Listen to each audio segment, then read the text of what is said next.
Hello guys, welcome back to the channel. In this today's tutorial, we're going to learn how we can apply draw function in CapCut. Let's get started. Here I have imported my video to CapCut and we're going to draw on this video. Alright, the first thing we should do is clicking on this text option right here. Just simply click on it and then there will be several options for us, and we're going to choose draw right here. Alright, and we can choose the drawing style.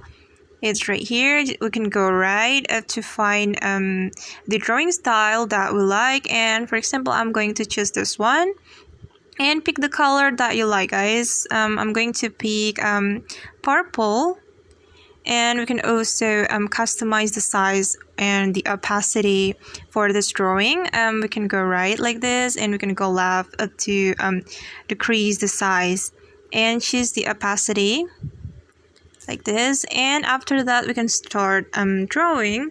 For example, I'm going to write I'm going to write me time. Oh my god, that's so bad actually.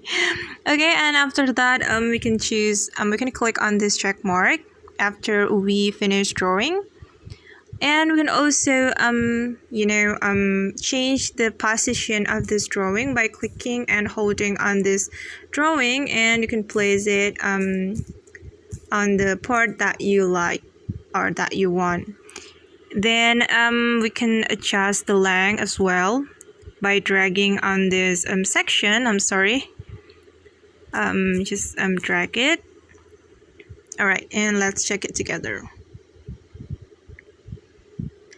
Okay guys, that's how we can draw in CapCut. I hope this video will be useful for you. Thank you so much for watching and see you on the next video.